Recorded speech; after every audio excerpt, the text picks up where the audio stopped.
La première question est de savoir est-ce qu'on a condensation de vapeur d'eau lors du refroidissement des fumées. Alors, pour pouvoir répondre à cette question, il faut connaître quelle est la quantité d'eau, ou plutôt la proportion d'eau dans les fumées pour connaître sa pression partielle.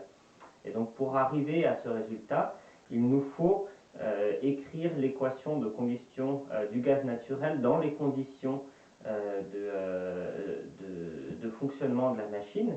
Et en étape intermédiaire, on va d'abord chercher à écrire l'équation de combustion du gaz naturel à la stoichiométrie, c'est-à-dire dans les proportions qui correspondent d'une part à une combustion complète du gaz naturel et d'autre part à l'absence d'excès d'air, c'est-à-dire que tout le dioxygène qui sera présent dans le comburant mélangé au carburant initialement, donc dans les composés de la réaction, sera utilisé pour la combustion et donc il ne restera plus de dioxygène dans les fumées. Alors pour pouvoir écrire l'équation de combustion du gaz naturel, qui est un mélange de différents gaz à la stoichiométrie, on va commencer par écrire à la stoichiométrie les équations de combustion de chacun des composés de ce gaz naturel individuellement. Donc on a un mélange de méthane, d'éthane, de propane, de CO2 et de N2. Alors on commence par celui du méthane. Donc méthane CH4, un carbone, 4 hydrogènes. On commence par... alors on sait que ce CH4 va être mélangé avec comme comburant de l'air. Donc il ne faut pas oublier que pour chaque mol de dioxygène présent, il y a 3,77 mol de diazote qui seront là pendant la combustion. Et même s'ils ne réagissent pas, il faut bien en tenir compte. Et d'autre part, on sait qu'ici on a du carbone et de l'hydrogène dans le carburant. Donc le carbone va donner du CO2 dans les fumées, l'hydrogène va donner de l'eau dans les fumées. Donc pour pouvoir équilibrer cette réaction, ici on a un seul carbone dans le méthane, donc il y aura une seule mole de CO2 à droite de l'équation. On a 4 hydrogènes ici, donc on aura 2 moles d'eau dans les fumées. Et ensuite, on compte le nombre de dioxygène nécessaires pour fournir tous les oxygènes dans les fumées. Et donc, il nous faut 2 moles de dioxygène. Donc, on aura 2 moles d'air présentes dans les composés de la réaction. Ces 2 moles d'air nous donnent 2 fois 3,77 moles de diazote qui seront présents et qu'on va retrouver dans les fumées, étant donné qu'elles n'ont pas disparu et qu'il faut avoir des équations de combustion équilibrées.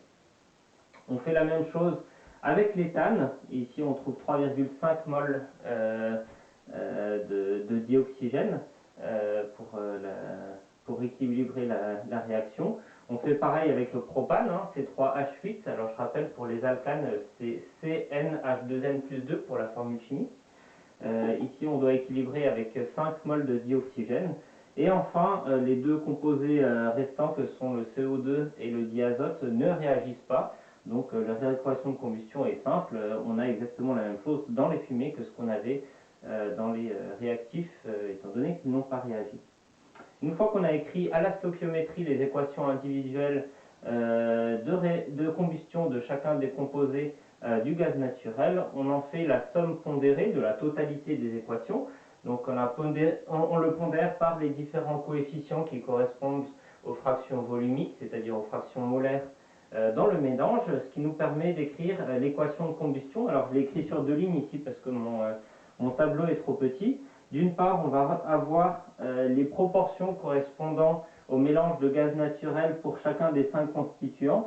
Par la suite, on va simplifier l'écriture en prenant tout ce qui est dans la parenthèse et en disant que ça correspond à 1 mol de gaz naturel. Ça permettra d'avoir une écriture plus compacte. Et à ceci, il faut mélanger 2,132 mol de dioxygène. Alors on est assez proche du coefficient qu'on avait pour le méthane, hein, qui est le constituant principal. Et donc ce nombre de moles multiplié par 3,77 pour le nombre de moles de diazote qu'on va retrouver dans les fumées. Et donc on a une équation équilibrée à la stoichiométrie pour le mélange de gaz que constitue le gaz naturel. Une fois qu'on l'a écrit à la stoichiométrie, l'étape suivante est d'écrire cette équation de combustion avec un excès d'air. donc avec un coefficient d'Exceder lambda.